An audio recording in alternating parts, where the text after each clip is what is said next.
Hi, this is Alessio, the host of Metal Gear Mondays, coming at you before the episode to let you know that this is a remaster of our very first episode, but also simultaneously, this is our 91st episode.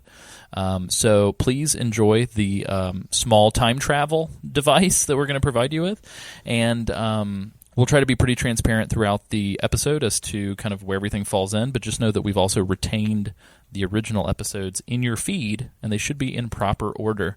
So this is our remaster of our first season of us recovering Metal Gear Solid 1. If you've tried listening to the show and getting into it early on and for whatever reason it didn't really stick, we'd love it if you'd give it another shot. And if you're a longtime listener, please enjoy our second take on Metal Gear Solid. Yeah, thanks you guys, and enjoy the episode.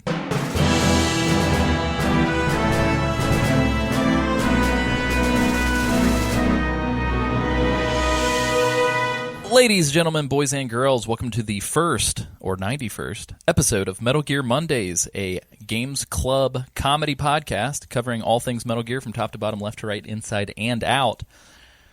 As always, and for the very first time, I'm your host, Alessio Summerfield, and this week, we're doing something special. I know that you guys heard the pre-roll at the beginning of the episode, but just kind of wanted to set the scene, set the stage. This is our remaster, our redux, our recreation, our reimagining, and our redo. Please let me redo the test. This is our redo, our take-home quiz version of the final exam that we were sick for, of the first season of our show, covering the original Metal Gear Solid. It's going to feature sort of our more updated format, our fancy, better equipment, and better vocal cords, and all that jazz. We want to use this as a example of the quality that the show will come to take, and give you guys a little taste of the future today in your podcast caster of choice. You'll see now there will be MGM Remaster number 1 and MGM Classic number 1. So if you, for whatever reason, would like to go back in time, as of time of recording, roughly almost 3 years into the past, to listen to a time capsule of the original version of this show, feel free. And kind of feel free to chart the journey with us. After this remaster season, we are going to drop you back off in the past in order to catch up with us. So Metal Gear Solid 2 will kind of revert back to the original recordings, though one day we hope to remaster those as well. But yeah, I'm not going to take too much time setting that scene for everyone who might currently be a longtime listener of the show, but I just wanted to set that context for new people. I'm joined by some very special fellas that are going to be here every step of the way for what you're going to be listening to. This week, I'm joined by Sam Wright. Hi, I'm Sam Wright. I'm the pretty one. But he's sick all the time for some reason. It's weird. Well, I had to cough that entire time, but I didn't want to interrupt your lovely introduction, and then I realized that me doing a real sick, nasty cough is probably the best way to get them real used to who I am as a person. Very nice. Very nice. There he goes. We're also joined by Isaac Lim. Hey, guys. Can you tell I'm nervous? Hey. Hello. What are you nervous for? This is great. I haven't seen podcast. Isaac this anxious in a while. First episode, guys. First podcast, guys. This is our first episode. I'm nervous. You got butterflies. The first butterflies. This week we're also joined by James Reichmuth. Mr. Mom Spaghetti himself, Jimmy Stinger here. We remastered an entire person. Man, those devs, they overhauled it. Did a great job. New and improved. Just right out the gate. Oh. Dusting off a classic. 2019 James Oh in my the building. God. So James's legal first name is Dustin. Ah, fuck. Can it be Dustin? Spoiler alert. Comma, quote, off a classic. Oh, I like that. Me. Dustin off a classic. I like That'd be it. my wrestler name. Yes. Wow, I've got a bright career ahead of me. I'm excited about that. First name Dustin, last name Off a Classic. Yeah. Excuse me, would Mr. Off a Classic please to the report ring, to the please? office? His parents are here to pick him up. Very nice. So before we get into what this show is, what it exists for, why you should listen, I do want to hear a little bit about you guys' experiences with Metal Gear. So just sort of the over-under too long did not read. This show is a borderline obsessive-compulsive discussion that never ends of all things that have Metal Gear's branding stamped on it. As of time of recording, we've achieved like over 140 hours of Metal Gear discussion, so hopefully you were looking for 140 hours of Metal Gear discussion. Yeah, hope you're ready to sit. If you weren't, guess what? It's still here anyway. Yeah, so you can't get rid of it. Sit on that for a little bit. It's yours and it's ours. Marie Kondo's not going to come in here and show you how to fold these fucking podcasts. Yum. But does the podcast bring you joy? I hope so. Yeah. Ooh. Correct. I hope, because we're already in the garbage. Yeah. Yeah. Take me out back. Coming at you live I mean? from the dumpster in your alley. This is Metal Gear Mondays. But yeah, I just want to hear a little bit about like kind of how you guys got to because again, we have to simultaneously talk to new listeners. Yeah. And then remind the old listeners, like Metal Gear Solid did for us, remind the old listeners why they fell in love with us in the first place. Yeah, I am somehow playing these games in chronological order, not of when they were released or when they were made, just somehow you're right. in the way the timeline shakes out. Yeah, the timeline of the games. I did 3, and That's then Peace Walker, and fucking then hilarious. 5, and then I did 1. Yeah. Skipped Metal Gear and Metal Gear 2. Yeah, but for the most part. Chronological order. I'm a psychopath. Hello. No, it's great. That's actually pretty cool. Doing it right. Yeah. You're going to have a weird... I've got a weird perspective. It's a really weird experience. I feel very strongly about certain people that probably doesn't make sense to a lot of We're people. not sure. I'm not sure why I care about you, but Got a lot I of really do feelings. care about you. Very nice. James, did you... So we do have 2... For Isaac, this is going to be weird. So at the time of the original recording of the first episode of the show, Isaac had never touched a Metal Gear. Yeah. And has now touched most of the Metal Gears. Yeah. Put his fingers all over it. Yeah, he's Like got his touching him, fingerprints on him, all around over.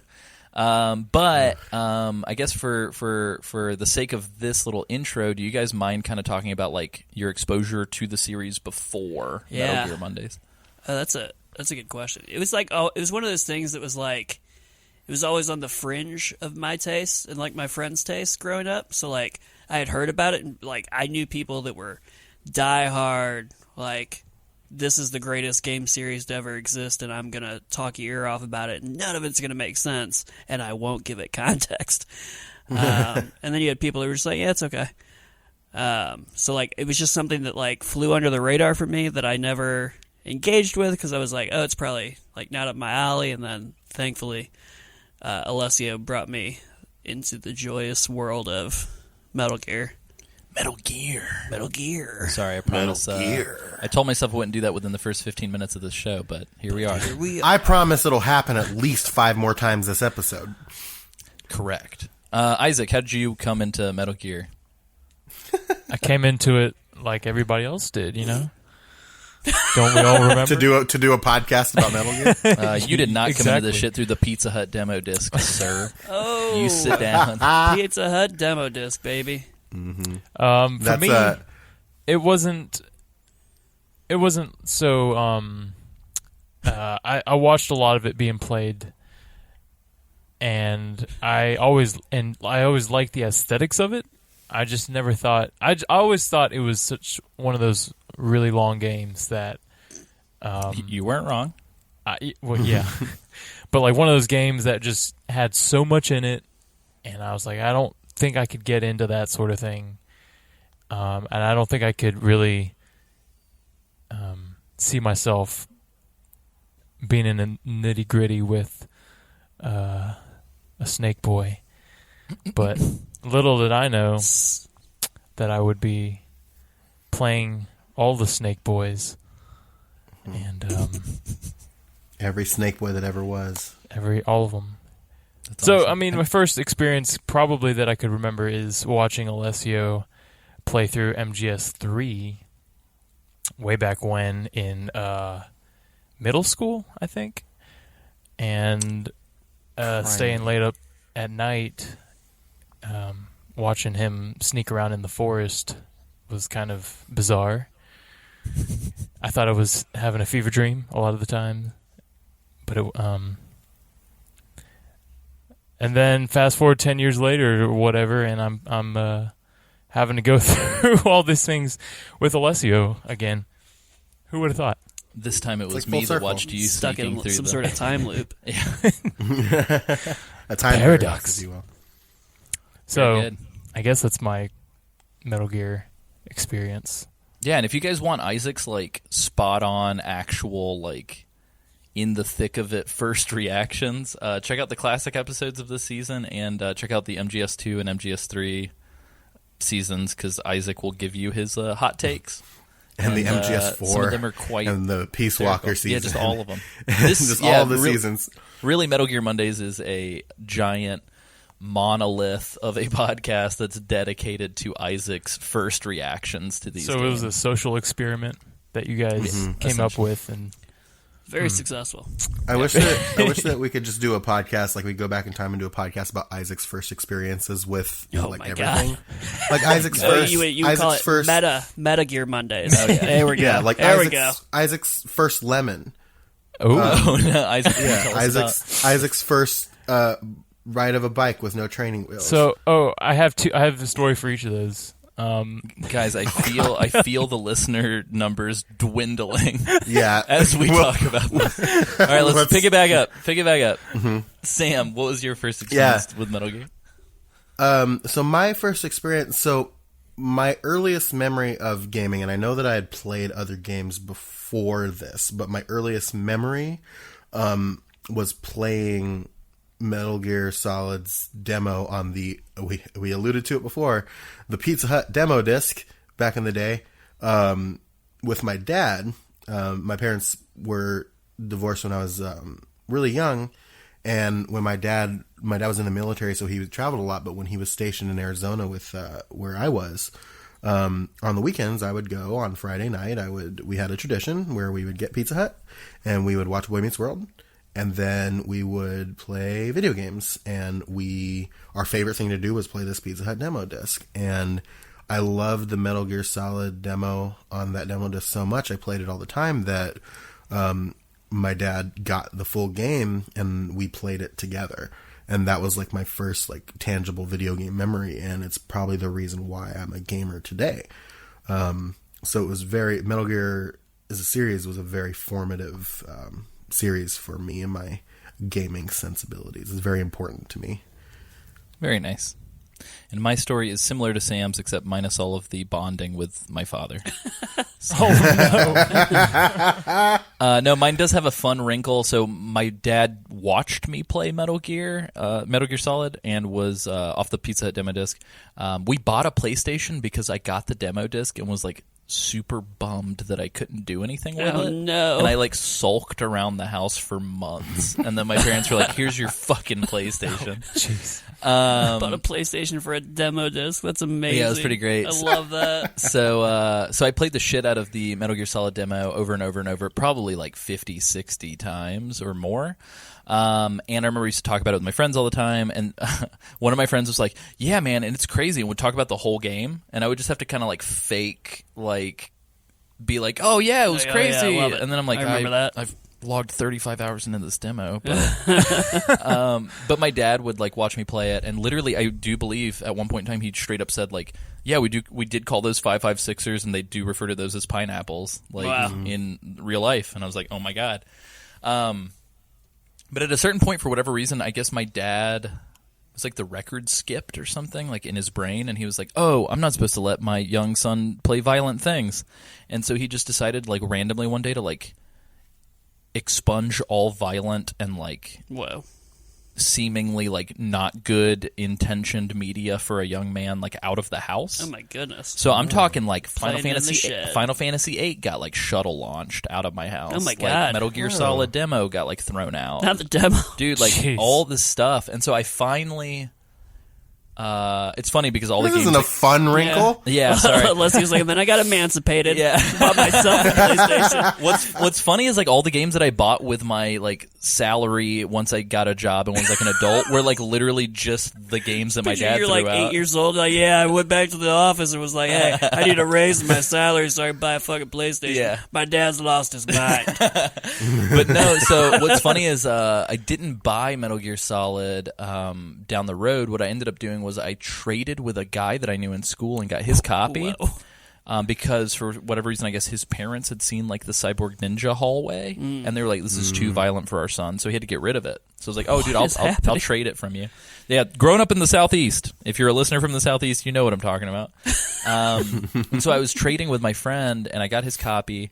And I remember in order to kind of masquerade it, because like I think my dad had forgotten about it. Yeah. And in order to like not get in trouble, I like popped out the case and Sharpied over the cover where the M rating was. So there was like a black box, and I Sharpied it on the discs too. And so like I took it home, and my parents were like, "Oh, it's okay, whatever, video games." And I was like, "All right, cool." And that's how I snuck. Wow.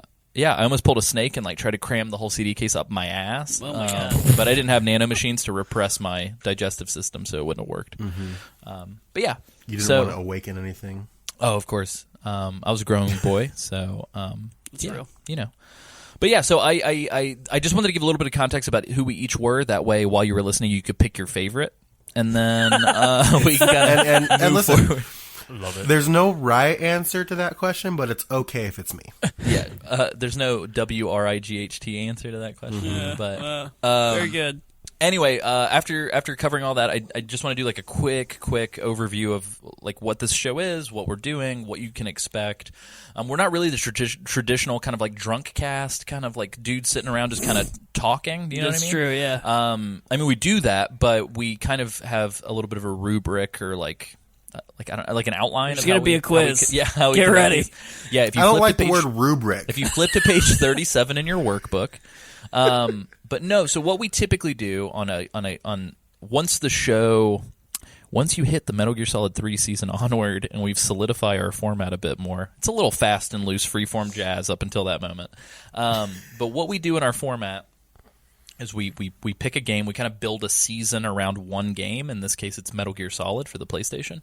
And we kind of break things up where the first episode is like covering development, history, basics, gameplay, generalities, kind of initial story setup. And then we'll do like a part one where we go pretty in depth about the story and the game, and we do it very book club, games club style. Like we talk about a chapter and then everybody kind of gives their little book report of what happened to them, and we kind of move on.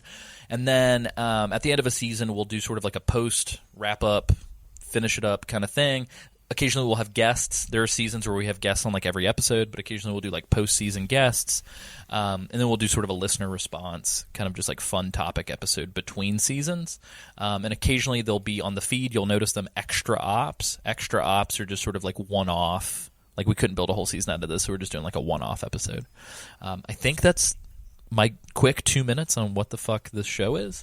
So hopefully you're into that. If you've listened to podcasts like Watch Out for Fireballs or Bonfireside Chat, which is actually coming back, which is crazy, as of time of recording, you will notice that the format is somewhat familiar. So we kind of lifted their format. We emulated people that we liked. Don't worry. Cole Ross has been on this show, so we kind of got approval. I think he gave us the thumbs up. Well, no, Cole Ross has been on the show, and Gary Butterfield called this show what was it, a fucking corker? A certified corker. A certified corker. Which You I'm take not that quite sure to what that be- means. It's like To mean what you want it to mean. Yeah, I think it means like a champagne bottle cork popping. Like it's a real... Okay. No, it's corker. Okay. Yeah. I'll take it. Celebrate good times. I'll take Come it. on. So yeah, so we're endorsed. It's fine. But yeah, so that's kind of the lay of the land, so to speak. And so we kind of... And in case you hadn't figured it out, our podcast comes out on Mondays. What? Oh yeah, correct. That's a thing as well.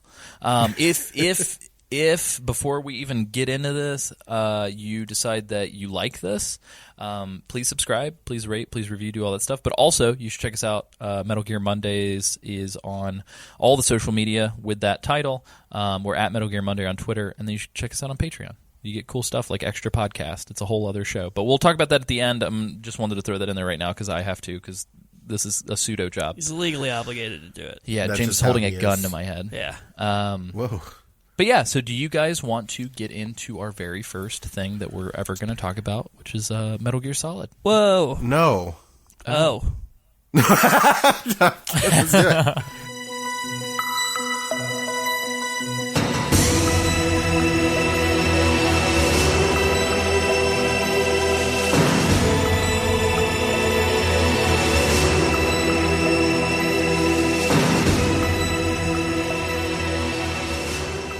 But yeah, so just kind of give a quick overview, and fellas, feel free to chime in as we go. I just kind of wanted to cover our basics here. Cover 'em. Metal Gear Solid is an action-adventure stealth game. Wow. I don't know in what world we're recording this for somebody who's never played this, Yeah. so please be patient. I just want to go over some stuff. Maybe you'll find out some shit you didn't know. Like that you're immediately mocking the notes that you wrote. Yeah, oh yeah. Yeah, 100%. you did this. You reacted No. like somebody handed you a script. It's like Wow. you wrote that. Oh no, I don't know. I have an assistant put this together. But yeah, so the PlayStation version's released September the 3rd, 1998 is when the original version Good of this year. game came out in Japan. October the 21st, 1998 was the US release for the PlayStation version, and then February 22nd, 1999, always late, Europe received this as Integral, as Metal Gear Solid Integral with VR and special missions disc included. This is why Brexit happened. Absolutely. probably. Yeah, late video games. Fuck it. But my brain is now fixated on the fact that Brexit's probably going to mean they're going to get games later now. Yeah, and that's sad. Sorry, guys. I don't know why that is the conclusion I came to. I don't know what that has to do with economics. Probably but will. who knows? Yeah, imports. Leaning into politics right off the bat. Hey. But the PlayStation version was developed by Konami Computer Entertainment Japan and published by Konami. Thanks, The Konami. Microsoft Windows version came out September the 24th, 2000 in the US. Wow. And Y2K, baby. Yeah. And October the 20th, 2000 in the EU. I think both of which are roughly, I think that September 24th dates roughly about a year or two before MGS2. I think it's roughly a year before MGS2. Good like for them. almost They, to the they T. got them right back to back. But notably, the weirdest thing about this is that, well, I guess not the weirdest, it makes sense. They took out the memory card scene that Psycho Mantis has, where he yeah. like scans your memory card. What they replace it with? Nothing, I guess. I Oh, think it great, just cut. good. And then they made all the VR missions and photo modes and extra options and stuff from the VR stuff available right away. Oh, that's Here's cool. something. For whatever reason, I didn't realize there was a PC version. Yeah, there's like an actual. Well, there you go. Here we So are, I all these learned years something. later. Even Isaac's learning something new. Cool. But Microsoft Game Studios published the Windows versions, and a developer called Digital Dialect. I think they're actually based out of Europe as well, but don't quote me on that. But yeah, that's What are the things those boys made?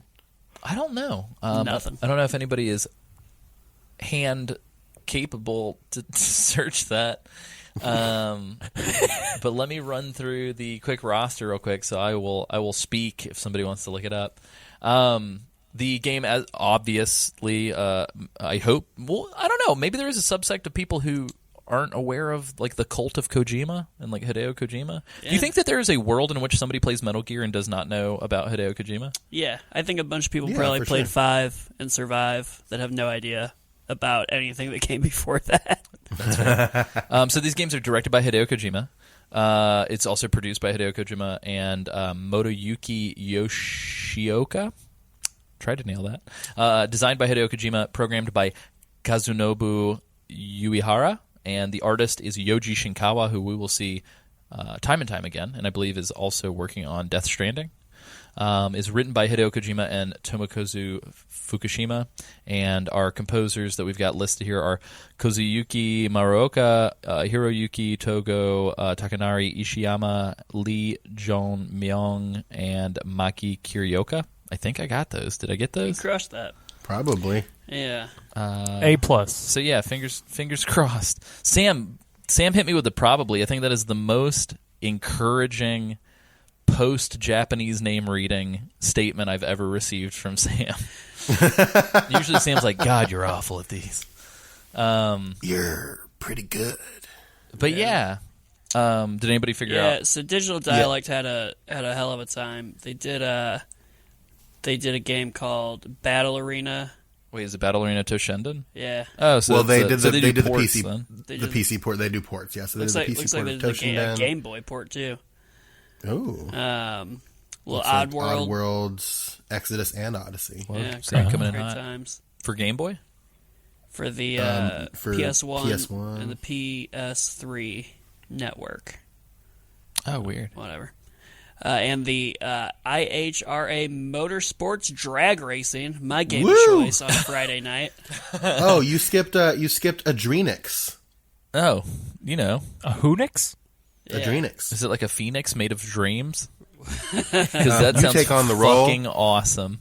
You take on the role as the ace pilot Scott Griffin, an ex-MedTech employee who joined a terrorist group after MedTech kidnapped his girlfriend. Wait, you're playing as a terrorist? Yeah. Good. Cool. Nice. Cool. Thanks, Digital Cool, Dialect. cool. Totally not problematic. Cool. But yeah, let's dive into development a little bit on this one. So Kojima originally planned this. This was actually kind of new information to me. So apparently Kojima and everybody. So real quick, I'm going to super plug a guy named Terry Wolf right now. The goal is, I think we're in the process of actually kind of getting him for the show for later episodes, so hopefully look forward to that. Hell yeah, Terry. But Terry Wolf, otherwise known as the guy who wrote a lot of the articles and pretty much everything that's on MetaGearSolid.com or .net, I think. He published a book called The Kojima Code, and The Kojima Code is pretty cheap on ebook on Amazon, so I would check that out, or you can buy actually like physical copies of them like $20 or something. Yeah, the ebook's like $8. Yeah, but he goes into pretty extensive detail on like Kojima's life from like childhood all the way to like I think right before Metal Gear Solid 3. Yeah. And so for this in particular, it's super interesting. So Kojima got in at Konami through like kind of doing odd jobs at like a really low level. Mm-hmm. And then after they kind of gave him differing levels of responsibility on like some super tiny like penguin platformer Was he games. do like coding and Yeah, so like he did low some level? he did some Yeah. coding. I think he also did some writing here and there. But eventually they were going to scrap. They were trying to do something like Contra-esque, but on the MSX2. And the refresh rate just wouldn't allow them to do super actiony stuff. Yeah. And so I think they were going to scrap the project, and then Kojima mapped out this whole like stealth hide and seek kind of game. And they're like, "Sure, kid, whatever." Wow. And I guess it ended up kind of being received pretty well to like a small niche group. Yeah. But one thing led to another. He ended up doing Metal Gear 2, Solid Snake, and we did episodes on all these things. But just to give you the quick cliff notes.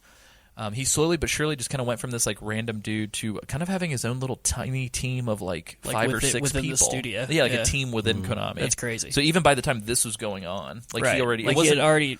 Yeah. And they were all like kind of loyal to him and like really into his ideas. And, yeah. So like Yoji Shinkawa, Yeah. who's the artist, actually did a bunch of art for Kojima during Police Knots, and I think even before that they had worked together. It's crazy because other you got to stuff. figure there's like, I can just imagine like the disconnect between like the visionaries like Kojima and then like the rest of Konami, who's like probably just like part business people just trying to like fumble around and figure like, out how to day make job this people, video yeah. game work. And then Kojima comes in and he's like, I got some fucking ideas, dog. Well, and Konami, too, was primarily sort of like at one point in time, and I think now they're kind of going back to this, but at one point in time they were kind of fixated on like gaming in the sense of like gambling gaming. Right. So like I think early on the roots of the company are kind of established in that. Yeah. But it's interesting. But anyway, so yeah, he had already kind of amassed his own little clique at this time.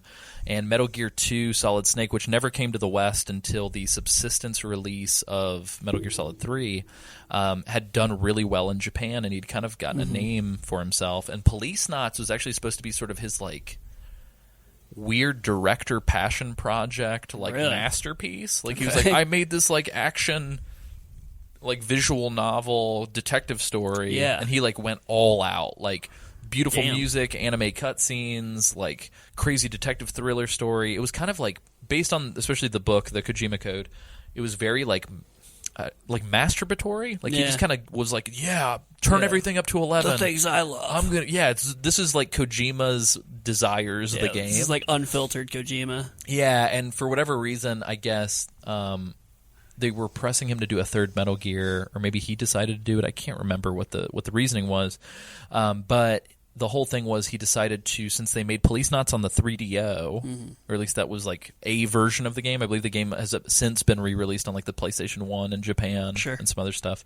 We still have never gotten an official release in the States of Police Knots. We will eventually cover it for the show because there is an English fan patch that you can apply. That's neat. But anyway, so Kojima was originally planning to release this Metal Gear title in 94, or work on it in 94 for the 3DO. Wow. But after Police Knots released on the 3DO, the system kind of got mothballed. Yeah. 3DO was That would have been the gone. darkest timeline. Yeah. Yeah. I feel, Can you imagine? alternate timeline where 3DO is king. Oh, God. Real quick sidebar.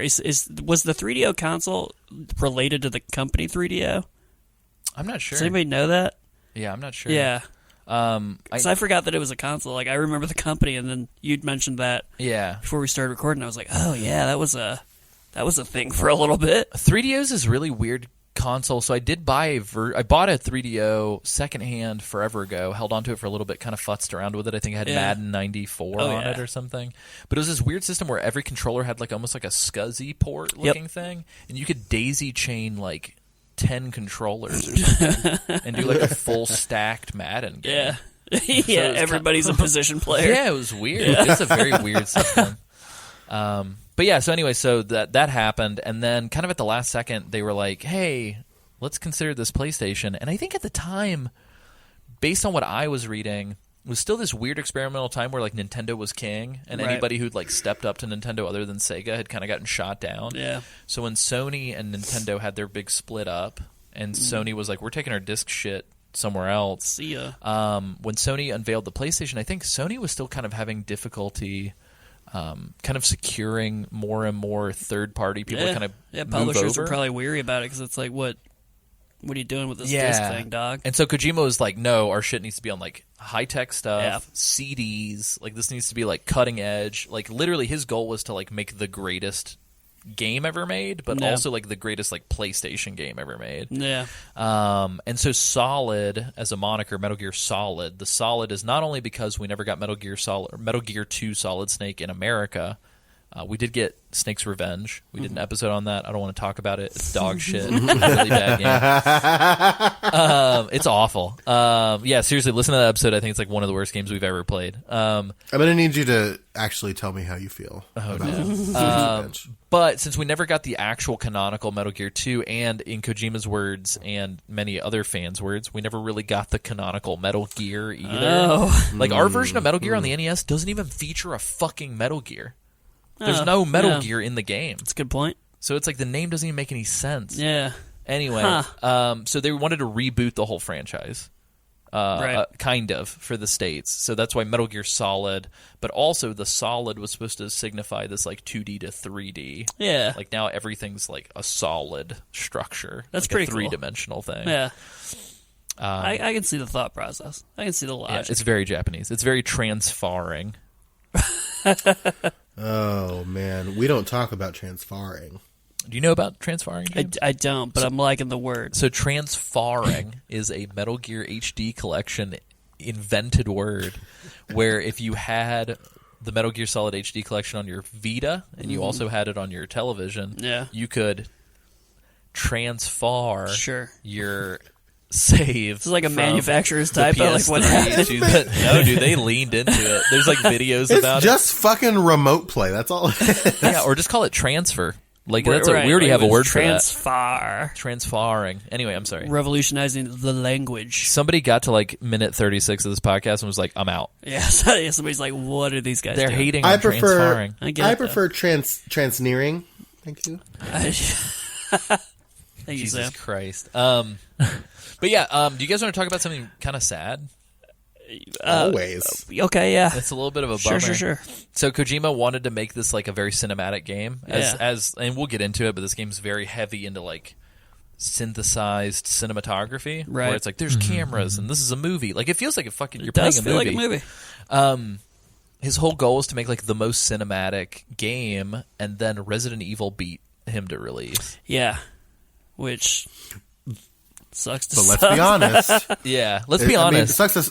Let's be honest. Metal Gear Solid Is a as far masterpiece. as far as voice acting goes, stands the test of time. Oh, yeah. Way better than Resident Evil. Resident Evil was a little sketchy when it came to the voice A little acting. shaky. Was it the voice acting or the script? Because I think the That's script fair. might be the worst part of a Resident Evil. That's fair. I think if Resident Evil the remaster, like the remake, Yeah. for Resident Evil 1, if that would have beat Metal Gear Solid to market, like I would have just hung up my hat if I was Kojima and been True. like, I'm out. All right, we're done. Take it home, boys. But yeah, so Sam. like- Oh, sorry, go ahead. No, I was gonna say Resident Evil is not great in retrospect. Yeah, it's campy to say the Shots least. fired.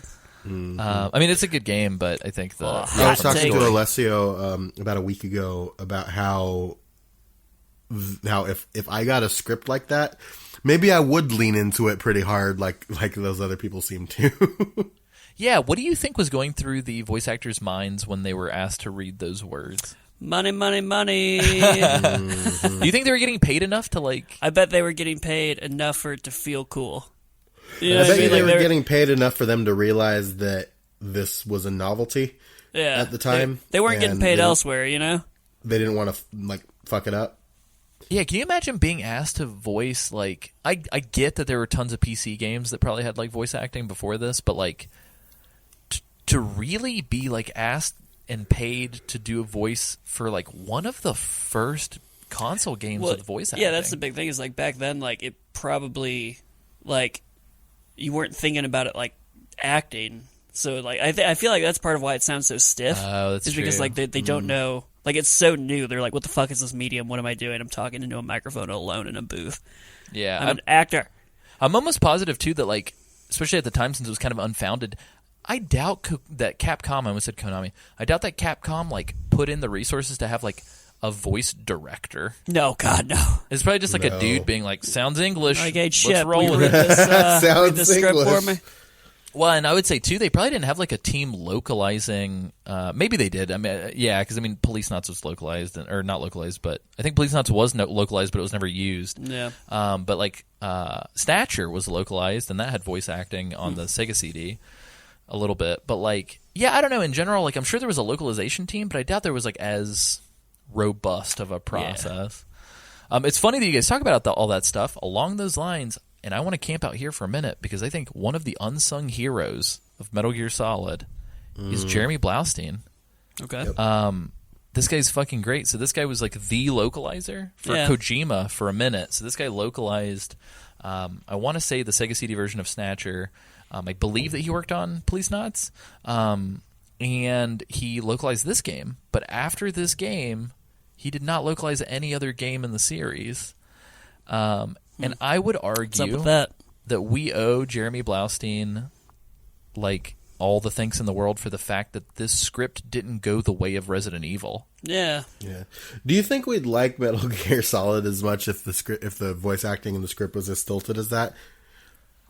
Here's a sneaking suit. It would be better if you, Snake, the master of sneaking, took this. Oh no. Yeah, it is like surprising and neat that how close those games are together in the timeline. Like how much better this It's wild. sounds. So allegedly, and I don't have a ton to back this up as far as like references because it's like kind of, I don't know. There's not a lot of like cited documentation of like weird internal struggles So like this. anecdotal and hearsay. Yeah, and like I think a lot of the stuff that's in Terry Wolf's book is like a lot of citations of like interview side comments from like 100 different interviews. But effectively, the story goes, and maybe hopefully we're not like propagating a rumor. I would love to have Jeremy Blaustein on the show to talk about this, so I'll definitely reach out to him over Twitter.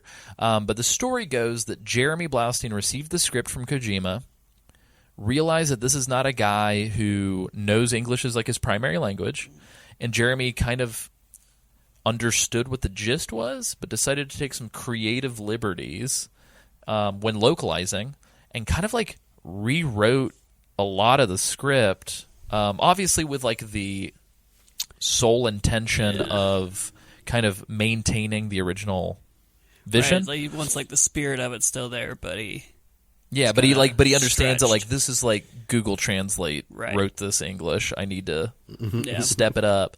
And so he kind of changed it up. But the big thing wasn't just that. Apparently, he also did a ton of directing with the voice actors.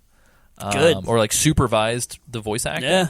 So much so that like apparently one of the execs at Konami would kind of like snoop on the voice acting stuff. Really? And Jeremy would have to like downplay how much creative license he was taking, allegedly, to like not get in trouble. Right. And this Scott, so the guy's name, the supervisor, his name is Scott Dolph. That name might be familiar to some people. Yeah, so rumor has it that Scott Dolph dies in Metal Gear Solid 2 as like a fuck you from Kojima. Wow. To this Konami employee. Okay. Yikes. There's kind of a raciness to this too, because Scott Dolph in MGS2 is a black man. Apparently Scott Dolph is not a person of color in real life, but is like a hip-hop enthusiast. Oh, no. And so people were thinking this is kind of like a weird racy Jesus like jab. Christ. Oh man, It's let's kind of- just set it's- this up. It's a little fucked up. Knock it down right. Yeah, at the here we go. beginning. Episode Yeah. 1. Great No times. gods, no kings. Kojima's a monster. Yeah. Um, Bummer. Yeah, bummer. Dude, people do dumb shit all the time. But apparently, this led to like, well, so let's talk about this real fast. So the way that Kojima found out is that when time came for Kojima to supervise and approve of like Yeah. Integral, this like bonus special version of the game for Europe, Right. Kojima, and also for Japan. I think Integral came out in Japan, if I remember correctly. Kojima decided that to him, canonically, what would be the coolest thing to do would be to use the English voice recordings as the new official voice of the game Sure. for the European and for the Japanese markets. Oh. Because to him, I guess it felt more like Kojima's kind of an Anglophile. I was gonna say it's like more in line with like his vision of like what he saw in movies. And Yeah, what he 'cause, like- aspired for it to be. Yeah, and clearly he's like lifting off of like John Carpenter Right. and like all this other stuff. And so he's like cool because let's be honest, Kojima kind of just wants to be a filmmaker. Yeah. But Kojima was like, I want to use the English voice acting. Right. And so he played through the English copy and was like, what is this? Yeah, he's like, bitch, I understand. Yeah, he was like, what is this? Yeah. And apparently that, him supervising Integral is what led to him realizing that somebody had like pulled the wool out. Can you from imagine? his Let's eyes. just pause there for a second. Can you imagine you work on this great piece of art, you entrust somebody else to like make it for this huge region where you think it's going to be a hit, and then just by happenstance you go through it and you're like, I didn't. What? Where did my? Okay. Yes. Good. Yeah, and I get, Like, and that's what the do thing. you It's like do? I get it from both sides. Like I get, Totally. I get why Kojima was pissed, but at the same time, I kind of feel like we would have ended up with like a Resident Evil, Yeah. weird still like, and that's not to downplay David Hayter. That's not to downplay any of these amazing voice talents, but apparently, like Jeremy also had a hand in like kind of picking the cast. That's interesting. So like, I do wonder like, what the hell would Metal Gear Solid 1 be without Jeremy Blaustein's involvement? It'd be Resident Evil is what it would be. You were almost a snake sandwich. Oh no. Jesus. But yeah, so I don't want to camp out too much. If you guys know otherwise, like again, I'm just speaking off of what I've seen. From referencing Terry's book and from some of the other readings that I've done. If there's anything that I said that is like completely off base, like please write in and let us know. Yeah. But that's kind of, I guess, the narrative in my head that's like That's the wild. coolest. Yeah. What if Big What a Boss and betrayal. Zero I was were just influenced about to by say that. That's exactly what I was about to say. That's crazy. the will of the boss? Yeah, Jeremy is Zero. Jesus Christ. J equals Z. Oh no. Oh no. J and PT is actually Jeremy Blaustein. Yeah. Watch my new fan theory video coming to a Yeah. theater near you. Python Selkin, get on this podcast. We'll get those boys from Milan one day. One day. But yeah, so that's kind of the gist of like development history, I guess, as far as I'm concerned. Yeah. I mean, there's plenty of other stuff to talk about, like the road to development and all that stuff, but like, I don't know. I don't want to spend much more. Does anybody have any? Was there a point in time? I wasn't like much of a Sony person growing up. Was there like a point like was Snake like the mascot for Sony? Because I'm like trying to think of like successful like Sony only games. I feel like Snake's one I of would those probably characters that was say- like only on PlayStation. Yeah. At the time, I'd probably say it was Crash Bandicoot. Like they had all those commercials that Was it had- Crash? Yeah, Crash and Yeah. Spyro. Yeah. I fucking forgot Yeah, about that Crash little and bitch Spyro, Spyro. Wow. Whoa. You little purple dragon. Oh no. Hey, Why you purple gotta dragon. Hey, we had Croc, all right? Whoa, Croc, I'd man! You put some Banjo-Kazooie was on the Nintendo 64. Yeah, dog, I know I was a Nintendo boy. Yeah. I mean, their Croc, whole thing. Sorry, Put go some ahead, respect on Croc's name, man. Well, I think Croc had an N64. Maybe he didn't. I think it was just PlayStation and PC. It's interesting. I think Snake be a great mascot. Mega Man Legends was way better on the PlayStation than it was on the N64. Putting that out there. Also, Resident Evil 2. But yeah, Also Resident Evil 2. You're right about that. I will say for the record, I think PlayStation tried really hard to be like edgelord the console. Right. That's why I would think of it. Like they're like, we have Final Fantasy VII, motherfucker. We have Metal Gear Solid. We've got, I don't know, We're Medieval. the mature boys. Yeah. We're spooky and edgy. Oh, I guess we had Resident Evil longer too. Like I think it was PS1 only for a while. But Yeah. How about that? anywho's it's yeah. So I mean, did you guys have any questions or insights or comments? Sam, Isaac, James, did you guys? I don't know. That was a good question. James, Thanks. there was like a big television spot campaign for this game. Do you guys remember that? For Metal Gear Solid? Yeah. Really? There was like a specifically, there was like a dude sitting in a chair, and they were going over how he was going to be getting sent on like a suicide mission, and how like they had him training and all this stuff, but like there's no way he could have completed it, and it was Yeah. like a live action. Like they filmed like a live action TV spot with like. It's just crazy to me that snippets of like the they game. gave Kojima like this many resources to push this game. Dude, I think it's a perfect storm. I think Kojima was like kind of this like hot new dude, Yeah. and then I think the PlayStation just needed talent. Yeah. So you think like Sony probably just came in and was like, here's a boatload of money. We're going to like push this. I would argue that like this going well is probably why he's in bed with Sony right now. Yeah. That's crazy. Mm-hmm. That's awesome. But like, it's crazy to think that like, that's how things shook out. Yeah. We got TV spots. We got Yeah, that's true. this crazy localization story. It's like, whoa. Yeah, I do wonder. I do kind of want to go through the history. I wonder if like Sony paid for those TV spots, or if it was like Konami paying, or if Yeah. it was like a combination of the two. Yeah. Yeah, and I guess like I'm kind of colored by like current times. It just seems like a little alien for Konami to like front the bill on any of that. Yeah, I would agree. You know what I mean? But maybe Konami was all about it. Maybe. back then. Yeah. Who knows? The world may never know. Apparently, in 2001, besides Metal Gear Solid 2, they just put out a shit ton of like Bamani games. Okay. So like DDR and like weird drum games and stuff. Yeah.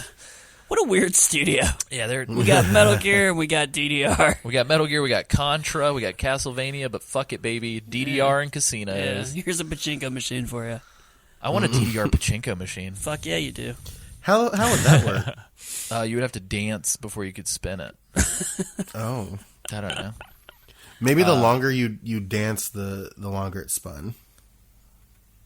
Is that good though? I don't gamble, so I don't know. Like, is spin time a good stat? I don't on know. a I have no slot idea. machine? I have No. no clue. Is that what pachinko is? Just slot machines? Kind of. Yeah. It's like a slot machine mixed with Peggle. Yeah, I was thinking of Peggle, like Plinko from Yeah, The it's like, Price it's is like Right. both. Yeah. Now I'm just thinking of like Ryu from Shenmue playing those fucking Yeah. Plinko games. Oh my god.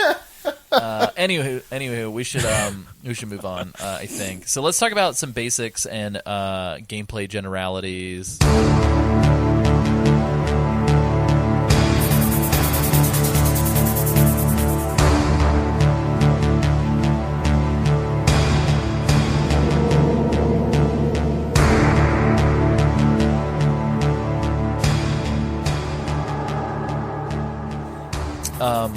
Yeah, so obviously, again, if you're listening to this, chances are you've played this. You're maybe pretty fucking familiar with how this game Might be a plays. veteran. But I would say for the most part, this plays like the 2D top-down games, but in 3D. It's pretty much it, right? Yeah. It's Metal Gear 2 Solid Snake with 3D character models and some like environmental effects and stuff Some like that. environmental effects, I feel, is putting it lightly. Yeah, you can go into first person. So if you hold triangle, Yeah. you can go into a first person view. I- Only while you hold it, though. I learned some shit today that like I think comes up later, but like you can go into first person at certain moments and like weird shit'll happen. Oh, I was like interesting. reading some trivia on it. I think we'll cover it in later episodes, but like I was just like, whoa, that's awesome. spooky. Yeah, there's I like how this is the first thing that's coming up from gameplay mechanics. There's a ghost photo mode. Yeah. Woo. You can take pictures of ghosts around Shadow Fucked Moses up. Island. How shocked were you the first time. Did I take a picture of a ghost? Pretty shocked. Well, that and with the environment, like in the open. Oh, it was fucking mind blowing. Yeah. Sam. I was going to ask Isaac, but Isaac saw it in 2015, so probably less jarring for him. Ask less again. Shocking. Maybe I have a different answer. Sam, I want to ask you a quick question. So, Sam, as the other boy on the show who played this roughly around the time that it was coming out, Yeah. In my youth. did you? I literally said these words. I think, never gonna get better than this. like direct, Yes. direct quote. We've Oh, we've no. achieved the peak of video games. We've done it. Like, I think I saw that helicopter leave the helipad, and I was like, That's it, never boys. gonna get better than this. We're done here. Well, I mean, So, I yeah. think, of course, like, I was a kid, like, graphics, like, what the fuck were graphics when you were, in 1998, So I feel like every Yeah, I went from Game generation, Boy every to time, this. it's kind of like crazy to think like Metal Gear Solid has been around for, like, Metal Gear as a series has been around for such a long time that you can look at each entry in the series as time has gone on and be like, well, never gonna get better than this as far as like visuals go. Yeah, And then they just keep on getting better. that's a good point. Well, and just to frame it in context real quick, and I don't know if anybody caught on this when we were reading out the dates, Metal Gear Solid 1 is like 20 years and 3 months old, Yeah. I believe. Hold on. Yep, 20 Still years. not old 20 years. enough to drink, but Close. old enough to smoke the cigarettes that you smuggled in your stomach. Exactly. Thanks, Aaron. It's true. Old enough to flirt with a college professor. Oh, a lot of flair. Damn. Yeah, it's a A little lot gross. of slinky dinks. You know what I mean? Oh my god, I do not know what you mean, nor do I want to. So just to kind of frame it up in a context for everybody else, though, so this game has almost this weird, and if you look really closely, there's kind of this weird, like, dot, like, comic book look to Yeah. it. But they also have this weird, like, I feel like if you removed, like, the grime filter and, like, the snow filter from this game, it'd probably look really weird. Yeah. But it's got this, like, I would say era-defining, very PlayStation-ass, like, blocky, Yeah. polygonal stuff. You really see it in the hands. Oh, dude, like, the Yeah. hands and the Oh, for faces. sure. Like, it's like if Final Fantasy VII, if the dudes were made to look more... And, like, I don't mean that in a bad way. It's very distinct. Yeah. It is to the PlayStation era of games what pixel art is to the Super Nintendo. Totally. I would say. Totally. Like, when I think a really good PlayStation, way of this putting is it. what I'm looking at. Yeah. But like characters don't have eyes. Their eyes are That's a just good these point. like sunken in like black boxes Yeah. under their foreheads. And they I've also never don't thought move their about that. mouths. They nod their head when they talk. Yeah. Their mouths are just like a slit. Right. But it's like oddly really cool. Looks and like great. artistic. And Yeah. like it still kind of holds up. Yeah, it's definitely like stylistic and it's of a time. It's weird to me. Like I don't understand how brains process graphics because like at the time when you see the graphics, like later on you remember it looking a lot different than it did. Oh, and yeah. then like once that like going back now and looking at older games, it's like it looks bad, Yeah. but brains are weird. But this specifically has such a unique style to it that it's still like fresh and nostalgic and like the I don't know, atmosphere like is palpable. It would look Like, weird if it wasn't what it looked like. Yeah. Yeah. No, I get what you mean. Yeah, it's bizarre. You listeners get it. I know you do. There's just like I don't know how to describe it. So like honest, so we've been talking about Metal Gear for a long time, and like longer than most people are at jobs. I feel Longer like, than most people have been alive. and I feel like if I'm being completely honest, was starting to get to the point where I was like a little burned out of talking about Metal Gear and playing Metal Gear. Towards like some of the later episodes. I mean, we've gotten fun and creative and stuff like that, but like just in general, I'm like, how the fuck are we talking this much about one game series? And going back and revisiting this original game, I was like, this is why. Yeah. I was like, this game's fucking awesome. Like, I booted it up, and like, I don't know if it's just because I have such a nostalgia or whatever, but I heard the little Police Knots jingle before Yeah. the Konami logo, the little doot doot doo. You guys Hey, Alessio, know it. could you Sam, could do you it for me? could you cue that here?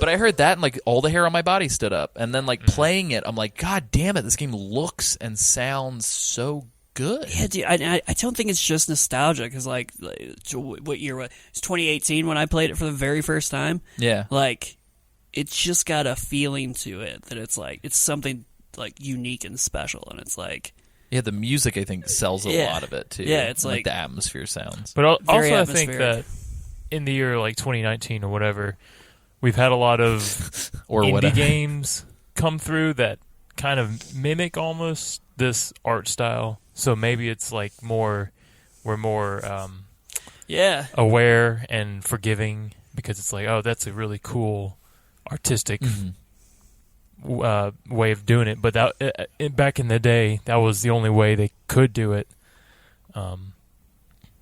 But we just trigger it in our head as like, oh, that's a really cool artistic style. yeah. I'm really ready for the big wave of indie games that's trying to channel PlayStation era graphics instead of pixel art.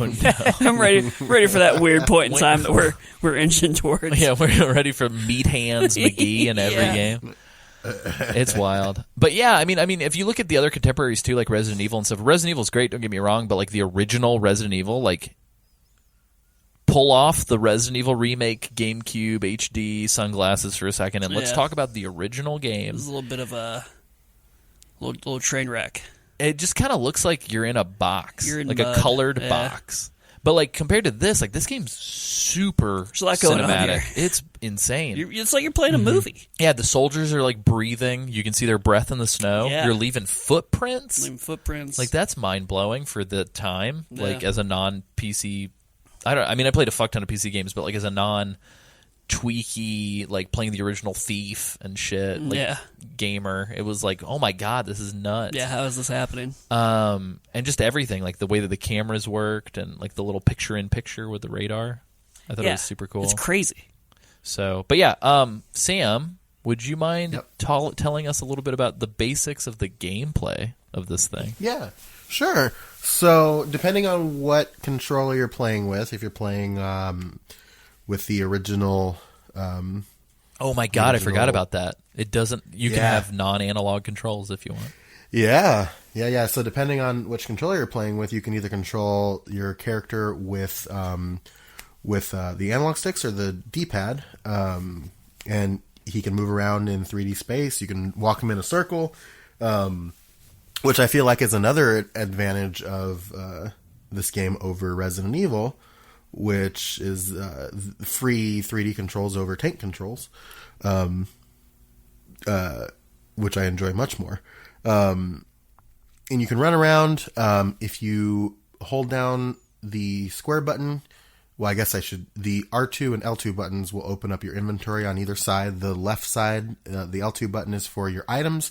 The R2 button is for your weapons. If you have a weapon equipped, you can press square to use it, to fire it. You can also, if you hold down square and press X at the same time, you can aim your weapon and run at the same time, which is actually something I did not know until this playthrough, and use to great effect. So you can do that. You can also, if you are unarmed, attack your enemies with fists. So if you hit circle, you can do a kind of like a close quarters punch combo and knock an enemy down. And then contextually, depending on where you're standing and what you're doing, if you press square, you will either flip the enemy over and kind of like drop him on the floor, or you will if you're behind them, you will choke them out and drop them on the floor. And then another very cool option is you can click, I think it's, R1 and L1 to quick equip items. So you can unequip an item. And this is also a quick way to reload your weapons without going through the animation. You can unequip your gun and re-equip your gun, and it'll come back reloaded. And then finally, It's a really if you good feeling when the- you do that, by the way. Like double, just like tapping it and Oh, having yeah. like the little, like it's so refreshing. It's super cool Sorry. and super good. And then if you press the select button, you open your codec, which is the method you use to communicate with your support team. And another one of the most iconic parts of this game, Yeah. so iconic that like Ford used it in a Ford commercial. Yeah. So, I've seen that commercial. And like it's reused like in Smash Brothers and Yeah. stuff like that. This is like, I would argue too, man, like, and maybe I'm just waxing nostalgic on this stuff for real, but like the lack of the UI being the same. So like Isaac still has yet to play 5. Spoilers from the future of this podcast. We put off playing Metal Gear Solid 5 until roughly like episode 96 or something. But I'm a little bummed out that 5, when you hold the shoulders to do the inventory, they give you like a little cross menu. Yeah. And I get why they did it, but like I wanted this. Right. You know what I mean? And like the codec, I would argue that when they went from hand-drawn to like the polygonal stuff, Yeah. I think I kind of prefer the hand-drawn stuff. I agree. As somebody who played 5 before this one, I much prefer the style of the older games than the new game. Which is weird because I know a lot of people are like, "Oh, I love that I Yeah. can listen to codec and move and do stuff in Yeah. 5." But I just find that I don't pay attention. Same. I do the same thing. I'm like, I missed things, and then I'm like going back and re-listening. Like, inevitably, what would end up happening is like I would just pause it anyway and just listen to it. Yeah. And it's like, And I don't it just know felt if cooler and this you way. guys can chime in, and I'm actually curious to know how Isaac felt about this, being the person who, you, James and Isaac being the people who like Damn. had just, well, whatever, the people who had James like throwing come you into it, a little bit more recently, like as adults. As adults. I remember when I was younger, the codec being like my breather. Like if I was in a if I was Totally. in a part where I was just like, I was like so stressed out that I just needed to stop for a second, I would just press select and I would just call people over and over again and talk to people. Yeah. You Yeah. get really cool stuff, and I love the way that they animate these animated portraits. They So, look like, great. They're like these little anime style, and I believe Yoji Shinkawa did all the artwork for these. But specifically the way that like Otacons articulates, and like they're so good. And I think they just do such a good job of characterizing. Like Snake does some flirting early on with like Naomi, and you just see like his little smirk come across his face. Yeah. And I'm just like, fuck. Real rat bastard, that Snake. It does. He'll it talk does, the pants right off you. It does. It does immediately create the problem that you're never really sure if they can see each other or not. Oh yeah, that's a good point too. But it is what it is. I do like Otacon's characterization too, especially when he's screaming about people in elevators. Yeah, he looks like he's got chops in his Yeah, Kodak he portrait, kinda does. which I Yeah. feel like never comes back again. Yeah. But yeah, I'm a huge fan of the Kodak, The codec's great. and I know there's yeah, a like, lot of. tune it to the right state. I like the whole UI of it. So in the demo, I remember, because you never have to call her in the demo, but in the demo I remember I checked, guys, I'm a crazy person, I checked every single frequency, Yeah. like one number at What? a time. No way. What'd you find in there? Yeah, I put a lot of time scary. into this fucking demo. I tried every single frequency, and I found Natasha Romanenko or Romanikov or whatever, the Russian like weapons specialist who you talk Yeah. to. You can find her in the demo and call her, and No it's like shit. all on the demo disc. Whoa. That's crazy. Where Snake just kind of stumbles across it, and like she does answer, I believe. Dude, that's crazy. And I hope I'm not misremembering that, but I very, very vividly do remember going through Yeah. every single The station. codec is also like Sam, to your point about it feeling like a breather, like I also felt that, but like I'm also like weirdly creeped out by the codec. And I think it made me realize like I'm kind of afraid of radios. Well, I was kind of creeped out by it too, but I feel like this whole game has like a weird creepiness to it. Yeah. Did anybody pick up on that, Isaac, Sam? Do you guys feel it too? I feel like a weird, vaguely horror.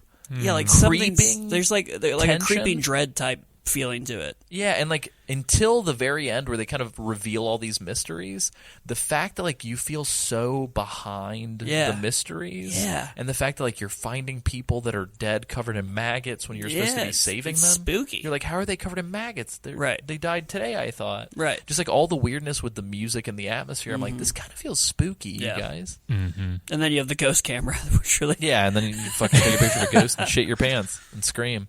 But no, yeah. Did you guys pick up on that at all, Sam? Yeah, for sure. I mean, like the first two, like the DARPA chief and the president Baker. President Baker. Baker, yeah. Thank you. Just dying out of the blue, and then they just like scream. Well, for one, the DARPA Those chief screams are coming burned at into you my memory, by when the way. he's dying. That's kind of freaky because it almost reminded me of just like somebody turning into a zombie and then starting to come at you. And that's what This Resident Evil. I wasn't going to name drop. But yeah, just the way that they do it cinematically, it just kind of is a little off edge, off kilter. I don't know. Off-putting. There are two sounds involving the DARPA chief and other parts of the game that will forever be burned into my skull, and that's hearing his like echo, reverbed, just like burned into my memory. And then the other thing is like that weird high pitched like that like it does when like it cuts to like the Metal Gear footage and Snake's like Metal Gear, and it does like that weird like high pitched whistle. Do you know what I'm talking about? It also does it with Cyborg Ninja. He's like ninja, and like they're just like it's in the cutscene. It's crazy, like that weird. There are just sounds about this game, or even like the doom doom, like music when you're like in the hallways, doom doom, or even whenever you like press your back against the wall. And it like, especially when you're near Otacon, and you see him on your radar, and you press your back against the wall, and it kind of peeks over, and you see him, and it does like that little doo doo doo doo like sound. Like they're just like little sounds in this game that are just like permanent. Yeah, it's weird. Well, so there good. are the sounds in the game that are permanent, and then I think where sound was used to the best effect in this game. And we'll obviously cover it in more detail later, but I think where sound was used to the best effect in this game was when there was no sound at all when you're about to confront one of the bosses, Psycho Manus. Oh yeah, because and all the right music before stops. right before you're about to go talk to him, there's no music at all, and it's one of the most unsettling feelings I think I've ever had playing a game that wasn't like outright horror. It's crazy. Yeah, I would love to almost put on the cutscenes, like find somebody on YouTube who's like edited all the cutscenes together or whatever, or even done like a long play of the whole game or something, and just listen to it. Yeah. Because like honestly, like I feel like it would just like make for really interesting like audio play. I was gonna say great something. audio play. Yeah. Yeah, it's because it's I all can see pretty that. distinctive. Yeah, I agree with that completely. So good work to all the composers and everybody who worked on the sound. Well, it's impressive that like. Again, in 1998. In 1998, and the fact that like you can kind of like you could take it out of its medium and it would still be a compelling like listen, you know? Yeah, I'd love to. Since there is talks of a Metal Gear movie, I would love to just see them like almost. I don't want to say shot for shot, but like just make this story. Yeah, like I've got a bad feeling they're gonna like simplify the story quite a bit. Simplify it or like action it up in a way that's like very modern feeling. Yeah. Because outside of the gameplay bits, there's not a lot of action in this game. It's kind of like a lot of people talking. Tension and like intrigue. Yeah. You know? But it goes off the rails at a certain point. Yeah. So, in a good way. But yeah, so that's awesome.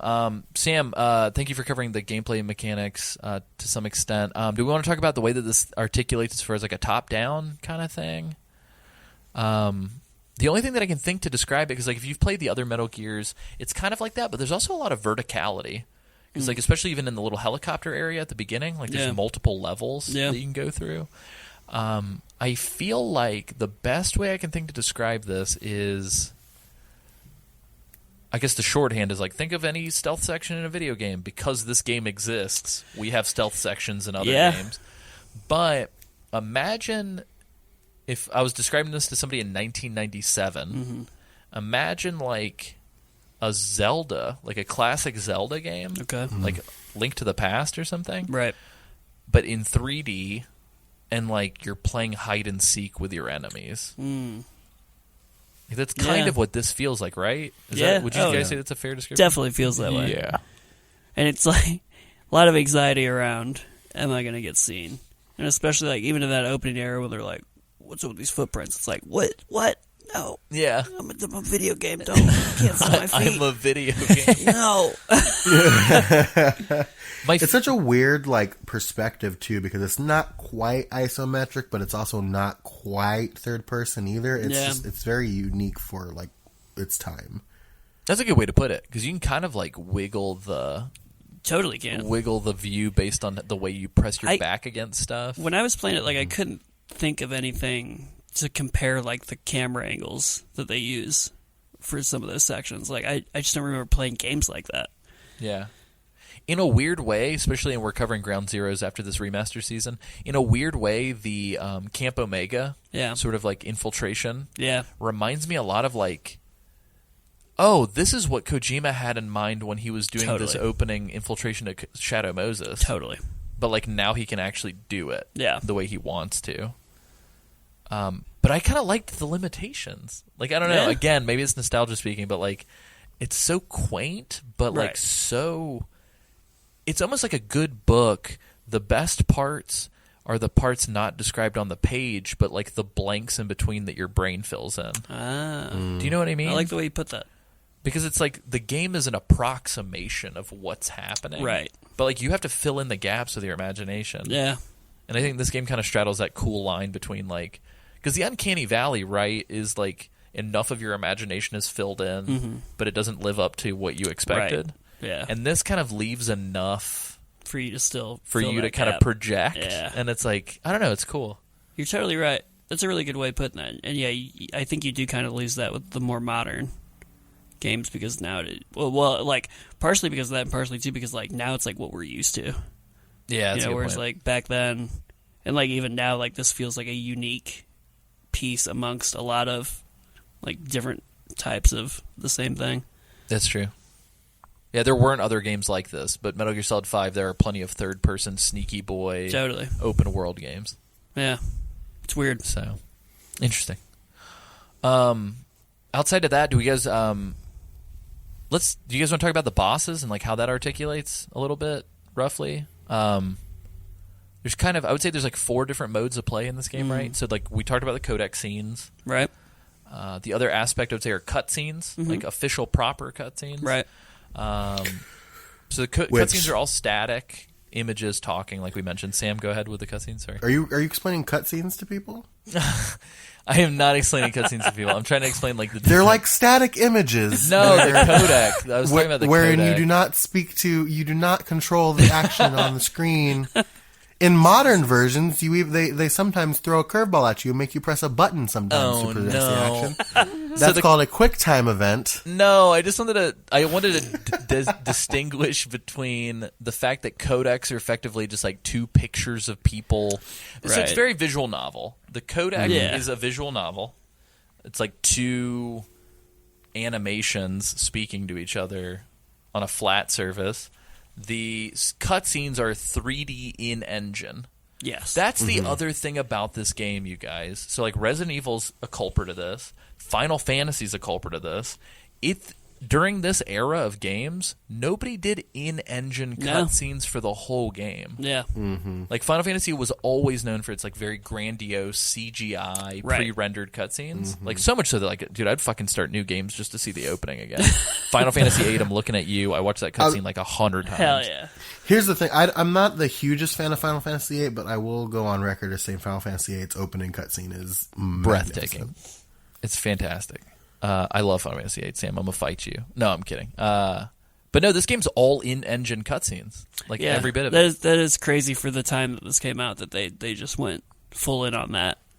Yeah, they're like, fuck it, baby. Yeah. I ain't got no strings on me, Pinocchio. Let's do it. But yeah, so I think that also sets it apart from like a lot of the competition. And so those are the 2 modes. The third mode, I would say, is sort of this exploratory, You're finding items. Sneaky sneak. There's no HUD element that's like you have to go here. I do love that about this game too. Yeah. It's just you have to intuit from the codec when Colonel says infiltrate the base. Me got to get in there. Yeah, Like- I'm so used to having my hand held by games that like that threw me off. I was like, I don't. But how? Yeah. Yeah. Where's my waypoint? Yeah, you do get your codec where it's like Snake press triangle to climb ladders. Right. But like other than that, it's just like Yeah, it's like get in the fucking building. figure it out, Johnny. Yeah, which is also like that mystery was cool Right. as a kid. Yeah. But you can kind of sneak around, pick up items, figure out how to get to your objective, and try not to be seen. So that's that third mode. The fourth mode of engagement, I would say, are these bosses.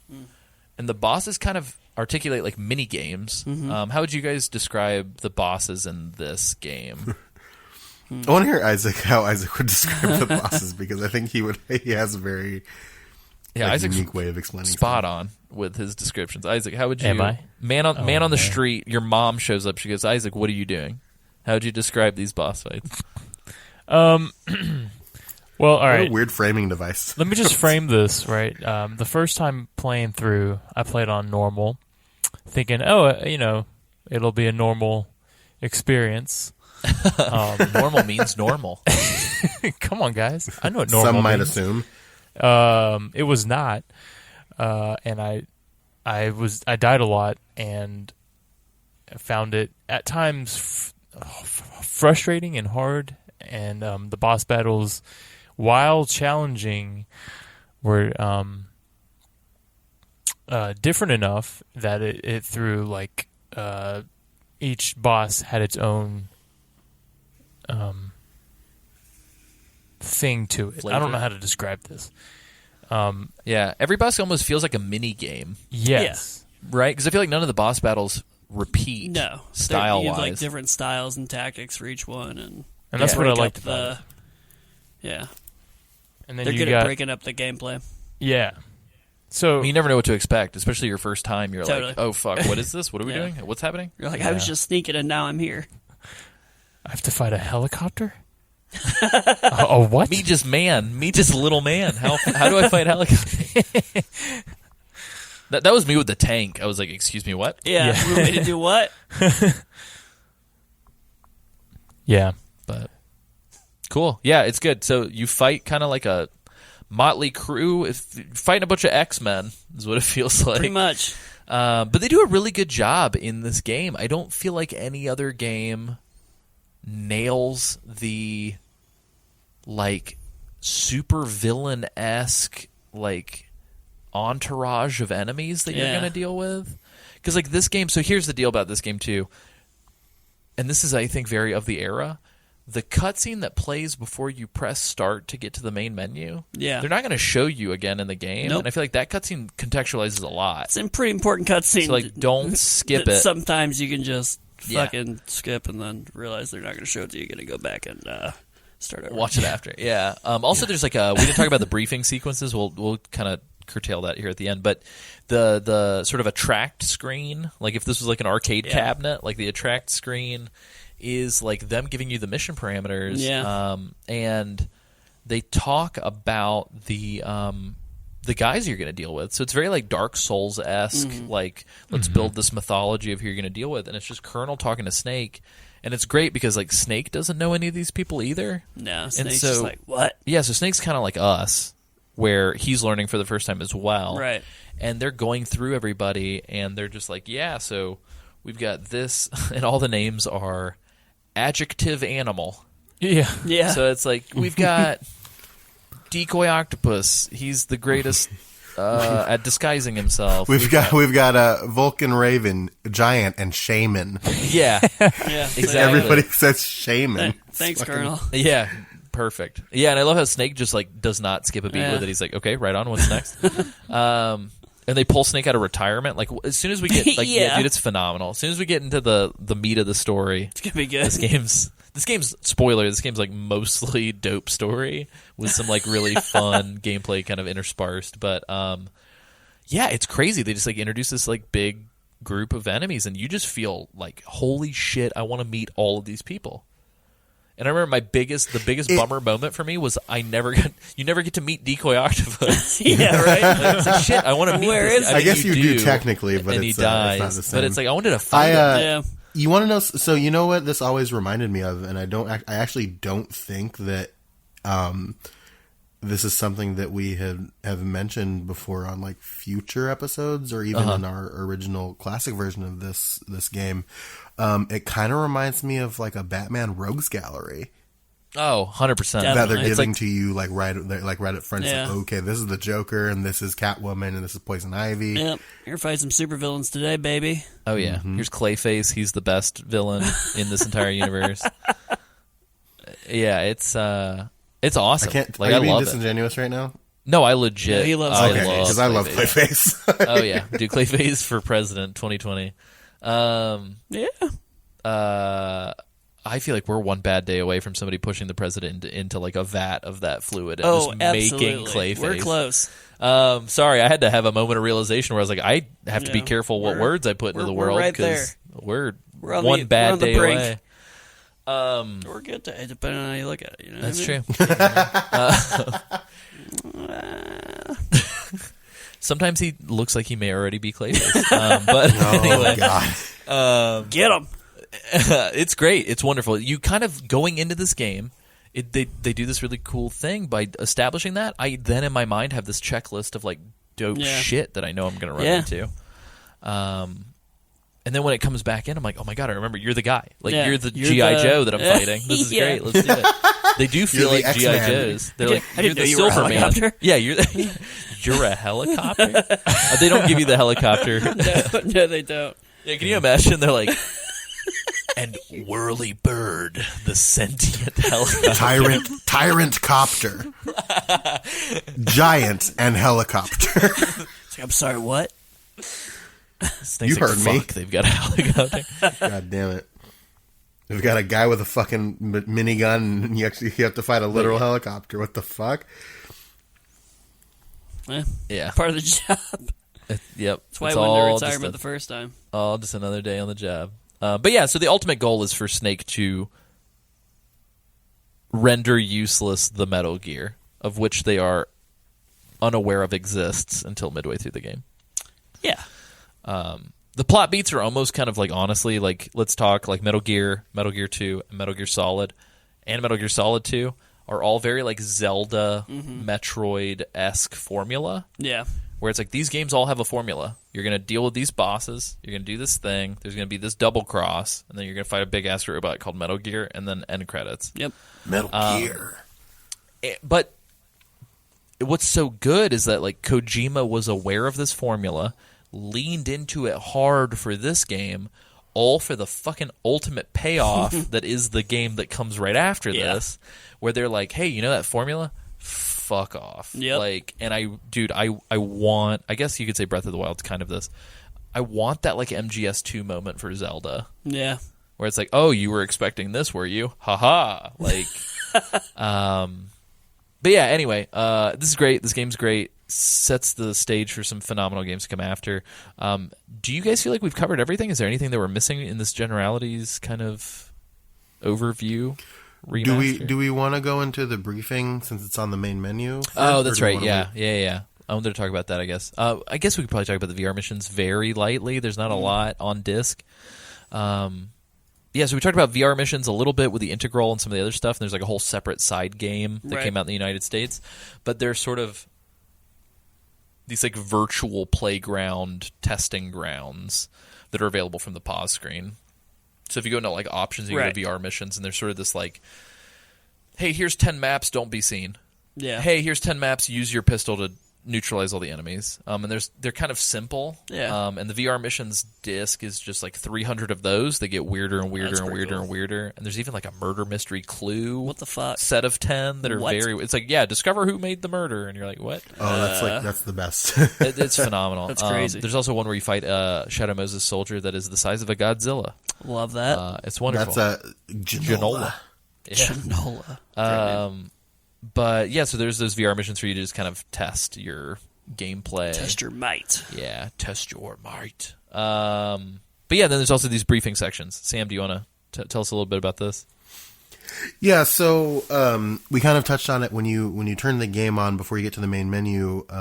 You see a scene where our main character, who at this stage, if you've played it for the first time, you're not sure who this man is, but he's in the submarine driving towards base, and then you pop out of the submarine and swim towards this base, and they kind of explain the mission briefly. And explain like who you're dealing with, and it's kind of the lead up to the game. It's like the prelude. If before you start the game you do some digging around the menu, you come across this thing called briefing, where you can actually watch the briefing that Snake goes through before the mission in full. It's divided up into sections, and watching a particular section will unlock another section of the briefing that you can watch until you've watched the whole thing. It's a great way to, they do a great job of setting up the world just from the off, but it's a really great way to kind of optionally give yourself some more context. And it's awesome content too. Like, yeah. I think the one thing that I would add to this, which awesome description, Sam, I thought you did a rockstar job. I think Thank you. The one thing that I would add to that is that, like, the briefing tapes are all hand drawn. Mm-hmm. It's like, imagine a Kodak frame, but it's like the whole TV. Yeah. And so it's like this hand drawn VHS effect. Like, the camera's just on Snake, who's like fully nude, right? Like resting on a bed, and you kind of see shapes of people moving across the camera from time to time, and you hear people like entering and leaving the room. Right. It's like a radio drama with like minimal cool ass animation. Yeah. It's like, it's awesome. Yeah, there's so much like vision behind it. It's just like, why is this here? Like, how is this here? Yeah, it's like, definitely like the briefing scene from fucking Escape from New York. Yeah, no, it's what totally it's like. It's that. just that, yeah. But it's so cool and really well done. Super neat and impressive again for the time. Like, yeah, good on you, Kojima, for Isaac, having a fucking vision. Did you ever wind up watching the first time you played, or this time? Did you watch the extended briefing in the menu at all? No. Did you know it was there? Isaac on the spot. I didn't actually, and I never really actually went into the briefings. I don't think. Well, and if you have like an extra to 20 be- minutes on like a play session, I'd recommend going into the menu and watching them, because it's actually really cool. It's really cool to like watch and listen to. Yeah, and I mean, shit, I'll probably dive back in and refresh myself on those before the next time we record. To be fair, in all honesty, modern gamers are probably very easily going to look past that shit, because it kind of feels like my original thought the first time I ever saw it was I thought it was going to be like tutorial stuff. Yeah. And it was just going to be like a little video showing you like how to do tutorial stuff. Right. I didn't realize it was like in-universe, like contextual, like lore dumps. Yeah. You know what I mean? It's like a sign that like Kojima clearly had like more he wanted to say. Yeah. I always find it as a good sign. To Yeah. me, it's a really good sign when a developer's so fucking confident in what they're doing Yep. that like they're okay with like hiding dope shit. Totally. Because they're just like, whatever, you'll see it if you want to see it. If not, whatever. Yeah. And not even like hiding dope shit, but hiding dope shit when you don't really need it to understand what's going on. Yeah, can you imagine a Like, world it's in which just- like the briefing had core information that was like, and people are just like, this is confusing and dumb. What is this? Yeah. It's just like extra stuff if you like want it. If you want, yeah. Apparently, I didn't want it. You didn't want it want it hard hard enough. The first time I think the first time I ever discovered the briefings, I discovered them mid playthrough of the main game. I think I'd gotten like midway through the game and had been like kind of bouncing through the menu looking for shit. Yeah. And I remember thinking, because I remember what it was. They talk about Gray Fox, I think, in the game. So when you encounter Cyborg Ninja, he's like, Gray Fox? And I'm like, who the fuck is Gray? Like, why are you talking like I'm supposed to know who this is? And then I went into the briefings, and there's like a whole section where like I think him and Naomi talk about her brother, I think. Or no, she doesn't reveal that it's her brother yet, but they talk about his ex like partner or whatever, like ex compatriot Gray Fox. Or at least they reference like the fist fight in the minefield, I think. Right. And I just remember being like, holy shit, what? I know, This is like, what is crazy. this? There's so much stuff here. But I guess, especially for Americans, we didn't realize that there was like 2 prior Other games? Yeah. It's just like a sequel? Yeah. I'm going to be honest with you guys. I didn't realize this game was a sequel probably until like MGS3 came out. I can see that. Yeah. I literally did not know that there was a Metal Gear and a Metal Gear 2 Yeah. until like MGS3 was on the horizon, I think. So, yeah, it's wild. This is a great game. There's a lot of depth. Cool. Are you guys down to dive into just sort of wrap-up thoughts for the episode then? Yeah. Yeah, let's do it. Nice.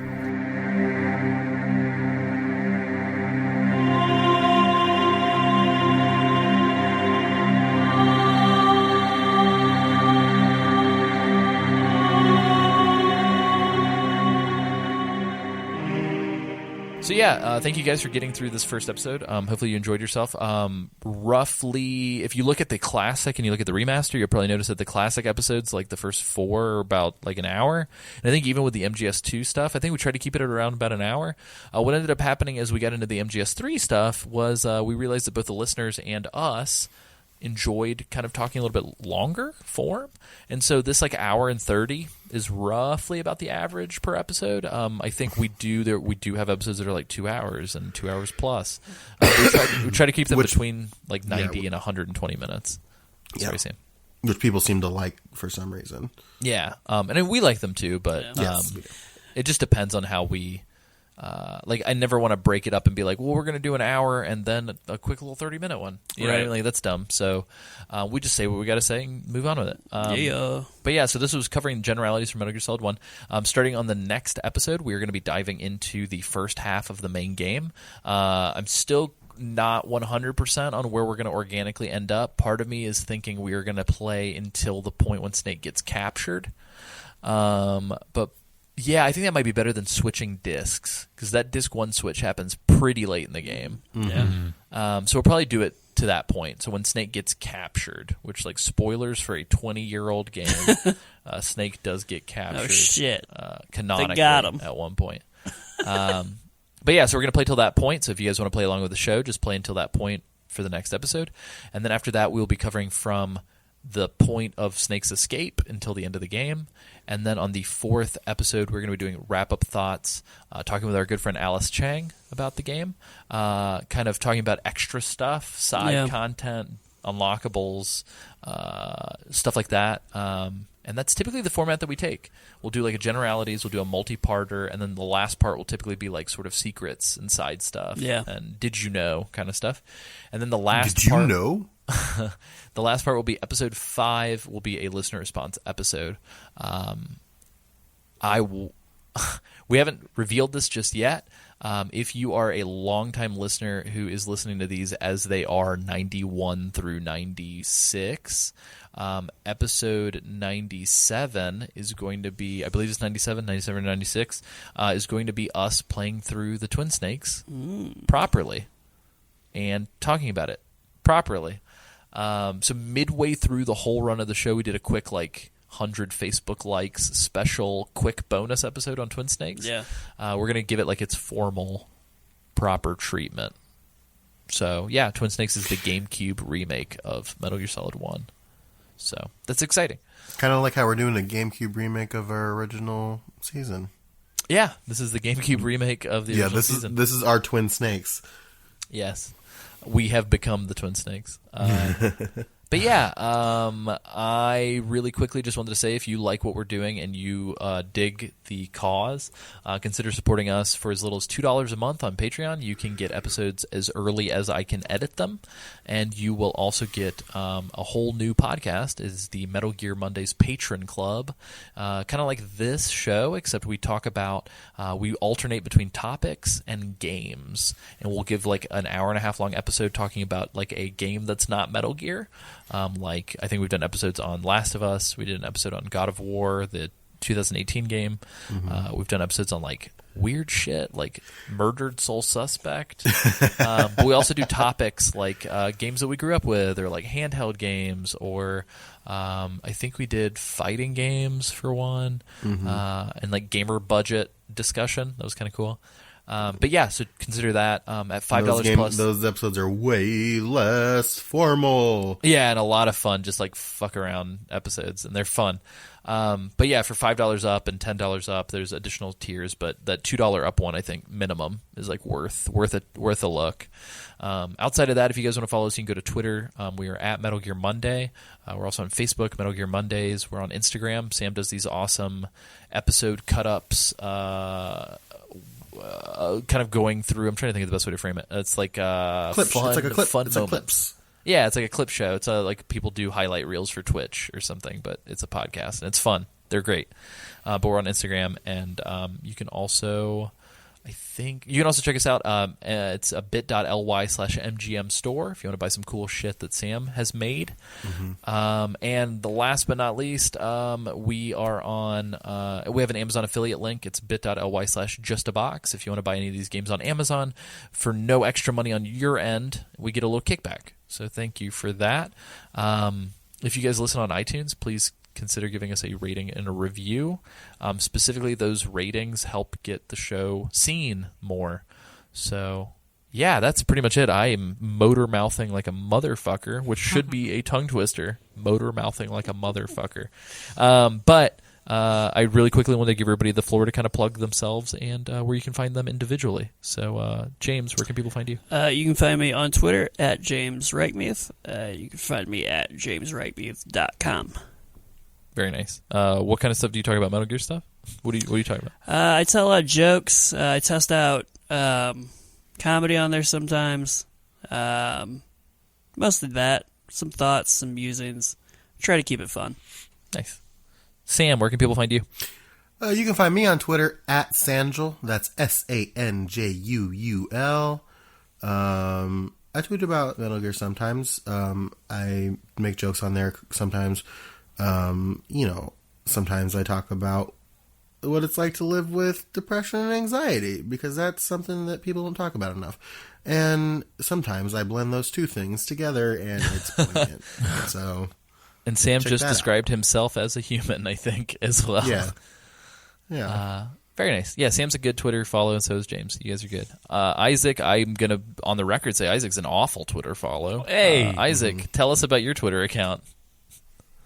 I don't know if I want to anymore. Isaac doesn't use it. Isaac, So- get back on there, man. Hop on that. Here, hold on. I want to see if I can hold Isaac to this. 2019, New Year, new No. Isaac. I can already tell you Can now. I hold you to, Isaac Lim, and I'll text you to remind you, can I hold you to one tweet a week? A week. Hashtag one tweet a week. You You can say whatever you want to say. Yeah, let's do it. We'll see how long it takes. Woo, on the record. On the record. Are you fucking serious? I got you. I Who did remind knows? you. Right. Maybe my I'm going to set up fingers like are crossed. daily reminders. Fuck for me. yeah, you are. All right, one tweet a week. Isaac, here's what you do. Oh, here's God. what you do. I'm going to help you out. That way you can spend like 10 minutes one day and just bust it out. Download the Buffer app and just write all 52 of your tweets and schedule them, and then you're done. You spend 10 minutes writing out your tweets, scheduling them, and then you're done. Oh for my the gosh, that's genius. Wow, Sam. Way to enable him Thanks, Sam. instantly. Look, This is why we can't have nice things. It's either this or nothing. Look, guys. Listeners, do you see We're- do you see my sons? Do you see what I have to deal with We're every just day? going to start ghostwriting Isaac's tweets. We're all going to contribute to Isaac's Twitter. That'd be great. Yeah, Patreon. I'm going to add a new tier if you want authorship on an Isaac tweet. No, that's a joke. Yeah, Did we mention what his actual Twitter handle was, or did Isaac, would you like the honors? Sure thing. If you want to follow me or tweet at me, my Twitter handle is at doesn'thaveatwit.com. Yeah, and if you follow the original episodes, I think you can track the trajectory of the birth of that Twitter account. Oh yeah. Are we doesn't just have a twit uploading our .com. consciousness to the internet? I feel like that's what's happening. Yeah, this is I like think so. a true living time capsule. Like you'll be able to track your growth as a person It's true. by going well, back like in. this is what the Living Tribunal has like been leading us towards this whole time. Is Holy shit, Sam's going off the deep end. They can recreate our bodies, but they can't recreate our minds. So What the fuck they are have to you use talking our about? tweets and our Facebook posts and our social media posts to really build a construct. Of what our Amen. minds are like, so that they can living fill our tribunal. brains. They can fill our brains with like our actual thoughts, and that way they have a real lifelike model of us for when they inevitably consume the world. Yep, The lolly lulelo. sounds right. Sam, I love you. That was amazing. Oh man, the king of vamping himself. Sam Wright. That was phenomenal. Very nice. Well, yeah, it's been fantastic, you guys. I really enjoyed this remaster. I think we've done our past selves justice, and maybe we have not. Me especially. I think we've done our past selves justice, and hopefully not obstructed our future selves or generated problems for down the road. So, good on us. Good on the listeners. Thank you guys for listening. Amen. And before we go, I've got one really quick thing to say. Go ahead. Thanks, Sam. That's all I got to say about that. Thanks, Sam. That was a funny reference to the loud keyboard sounds that appear in MGM issue number 1 from November or September of 2015. Thank you. You're welcome. We can't go into the future without leaving our past friends behind. Got to bring that keyboard with us. Oh no, and the dog. Oh my God. Thank you, Sam. We recorded under duress, I think. We've come a long way. Yeah. We have audio foam on the walls now, and true. And sound dampening see curtains. This is the future. If only we would have known. But yeah, it's good. We need to do a classic sign off. I hope there is a single listener left to hear this happen by the end of this. Yeah, Sam. I wish that we would have. I wish that I would have gone back and made note of what the exact way that it came out was. Do you remember how we got to the line that we have to say to end the show? Originally? I don't. Yeah, I don't want to like. Here's the thing. Uh-huh. Here's the thing. Uh-huh. We could get there like we did the original time, but I don't want to put us in a box. You know what I'm saying? So Gotcha. I think that we should just leave them with a little bit of light knowledge. You know? Yeah, that's true. It's just a thought. The living tribunal wills it. It's just, I'm going to just keep saying this until it lands. Dude, just a thought. That's our new sign off. It's just a thought. She just Like a thought. THOT. Oh, jeez. No, but Sam, you're right. It was good. You skirted around it a little bit, but I think we should just leave it at that box comment. It's just a box, right? Yep. Just a box.